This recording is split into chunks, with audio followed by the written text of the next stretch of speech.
Poetic devices used in the road not taken. Poetic devices are techniques that poets use in their poem to convey the real meaning of the poem or the subject matter of the poem. Let us discuss what are the poetic devices used in The Road Not Taken by Robert Frost. First one, metaphor. You may know what is metaphor. Let me remind you. Metaphor is the direct comparison. For example, the child is a doll, whereas simile is indirect comparison. Example, the child is like a doll. Here you can see like a doll. The child is like a doll, but here the child is a doll or child is the doll.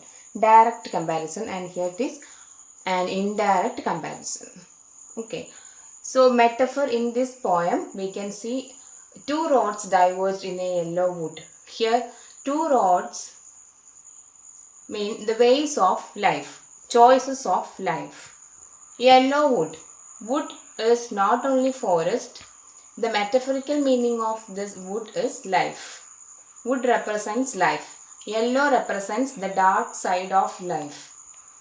So in dark side of life, everybody has dark side and light side of life.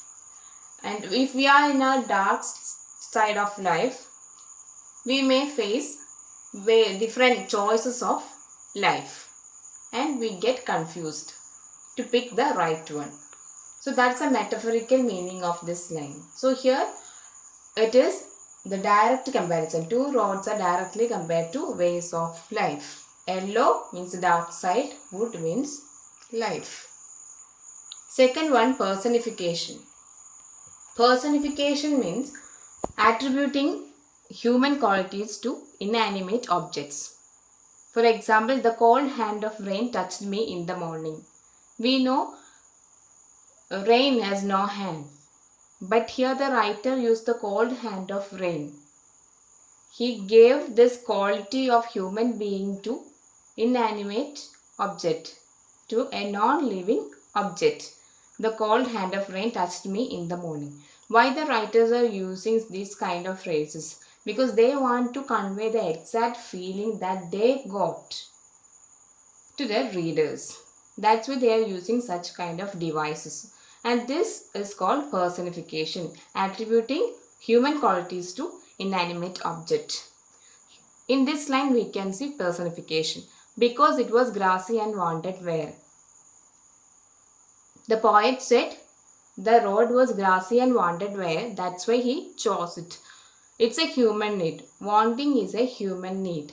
Wanted to wear. Human beings want to wear dress, want to wear crowns, want to wear honors. So this is a human quality. And he gave this human quality to the road. The road wanted somebody to walk upon it. So he used personification in this line. Third one, alliteration. Some were ages and ages hence. Here just g g g sound is repeat. See, alliteration means the repetition of consonant sounds in the adjacent words. That is called alliteration. Repetition of consonant sounds. Let me quote this line from a Malayalam poem. Kake kake koodavide. Here you can see k k k. The sound k k k is repeated. So the repetition of consonant sounds in the adjacent words is called alliteration. Okay, repetition of consonant sounds. So keep in your mind, the repetition of vowel sounds are called assonance. That is another poetic device. But here he used alliteration. Fourth one, imagery. Two rods diverged in a yellow wood. In leaves no step had trodden black. Imagery means when you go through these lines, you will get the picture of these lines. Two rods diverged in a yellow wood. You can make this picture easily in your mind. Yellow forest and a separation of two roads. Here in leaves no step had trodden black. We can easily get the image of fresh leaves. So when you go through the lines, if you get the picture of the lines, then that means image. The poet used imagery in these lines. Fifth one, antithesis. Antithesis means contradictions. See, I took the other because it was grassy and wanted wear. The poet, in the beginning, he said like this. I took the other. He took the other road and because it was grassy and wanted wear. Later he says, had warned them really about the same. He says both the road appear similar. Okay, first of all he said one is different from the other. Then he said both are similar. So here contradictions. You can see contradiction in his own statements. So the poet used here different statements. Confusion. Why the poets are using these kind of poetic devices or antithesis? Don't think that it's a mistake from the poet. They deliberately used and they deliberately violate the rules. Sometimes they use capital letter in between or a full stop or comma, semicolon in between, and they violate all kind of rules just because to convey the subject matter of the poem. Here the entire poem is about the choices of life, confusion in picking out the best option. So in order to show this antithesis is a best poetic device.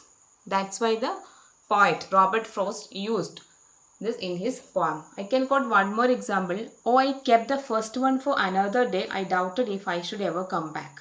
See, here in this first line, the poet says that I kept the first one for some other day. But immediately he changed. He changes to I doubted if I should ever come back.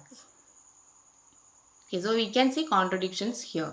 So these all are the poetic devices. There are many other poetic devices that Robert Frost used in this poem, but you should study at least 5.